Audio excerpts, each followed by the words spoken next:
Saudara-saudara sekalian, situasi dunia saat ini dalam keadaan yang tidak baik-baik saja. Yang sebenarnya adalah suatu ketegangan yang sangat-sangat runcing di belahan dunia yang masih jauh, tetapi sangat berpengaruh ke seluruh dunia. Bahkan para pakar-pakar pertahanan dan strategi dunia mengatakan bahwa kita sekarang berada dalam kondisi yang sangat mendekati kemungkinan pecahnya Perang Dunia Ketiga. Kita mengerti kalau pecah Perang Dunia Ketiga akan terjadi perang nuklir.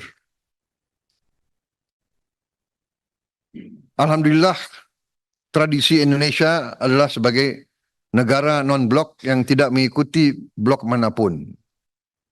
Tradisi ini kita pertahankan. Namun, kalau terjadi perang nuklir di dunia, walaupun kita tidak terlibat, saya kira kita akan merasakan dampaknya yang sangat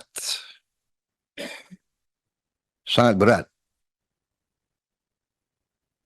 Terjadinya Perang Dunia Kedua, terjadinya Perang Dunia Pertama pun tidak diperkirakan. Bahkan banyak ahli pada saat itu meremehkan. Tapi sejarah menunjukkan bahwa kalau ada 2 atau 3 kekuatan yang ingin memaksakan kehendaknya, perang itu meletus. Kita melihat sekarang di Palestina juga mendekati suatu perang yang sangat dahsyat. Karena itulah saya sebagai Menteri Pertahanan mengucapkan terima kasih kepada Komisi 1. Saya merasa didukung sepenuhnya oleh Komisi 1. Saya terus-menerus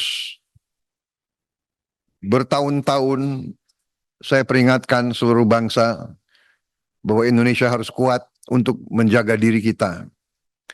Karena kita memiliki kekayaan alam yang sangat luar biasa. Walaupun kebocoran masih terus berjalan dengan sangat besar, tapi masih kekayaan kita luar biasa. Dan kekayaan ini menjadi inceran bangsa-bangsa lain. Karena itu saya sangat menghargai Komisi 1 yang berasal dari berbeda-beda, fraksi yang berbeda-beda, tetapi menempatkan kepentingan bangsa dan rakyat selalu di atas. Kita berbeda latar belakang, kita berbeda partai politik, tapi kita tidak boleh lupa bahwa kita semuanya adalah anak-anak Indonesia. Kita sebagai pemimpin punya tanggung jawab kepada rakyat Indonesia. Karena itu, pada kesempatan ini, sekali lagi, saya juga mengakui bahwa kehendak kita, cita-cita kita untuk memiliki pertahanan yang sangat kuat masih belum tercapai. Karena kita mendahulukan kesejahteraan rakyat.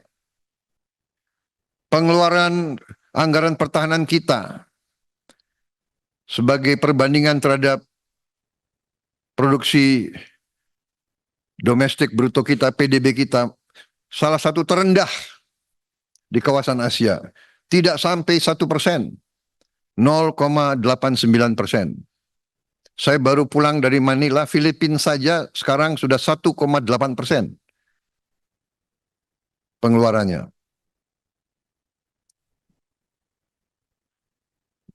Memang pertahanan sangat mahal. Kita melihat tetangga kita, Singapura, pulau sebesar Bogor, jumlah penduduknya hanya 5 juta. Mereka bersedia mengeluarkan anggaran pertahanan 3% dari GDP mereka. Pulau yang demikian kecil menilai kemerdekaan mereka begitu penting. Ini saya kira akan menjadi PR kita bersama ke depan. Komisi 1 yang akan datang, saya yakin juga akan meneruskan apa yang sudah saudara-saudara rintis. Kami dari Kementerian Pertahanan ingin mengucapkan terima kasih yang sebesar-besarnya atas kerjasama. Walaupun di awal-awal cukup menegangkan, tapi saya kira ini bagian dari demokrasi, kita harus siap untuk menghadapi wakil-wakil rakyat. Tetapi kita juga perlu mengerti bahwa pertahanan ini terlalu penting untuk kita bahas secara terbuka. Untuk itu saya ucapkan permohonan maaf saya kepada media yang sering harus menunggu di luar pada saat kita membahas. Tapi ujungnya pun media kita pasti tahu hasil pembahasan kita. Apapun yang kita bicara pasti bocor. Ya. Tapi saya benar-benar merasa dukungan penuh dari semua fraksi. Artinya semua kekuatan politik di Indonesia menyadari pentingnya pertahanan kita. Kalau kita ingin terus berdaulat dan merdeka, kita harus punya pertahanan yang kuat. Tetapi sekali lagi kita mengerti dan sadar bahwa prioritas pertama kita adalah kesejahteraan rakyat kita. Justru rakyat kita yang paling lemah dan paling miskin, ini yang harus kita bantu secepat mungkin.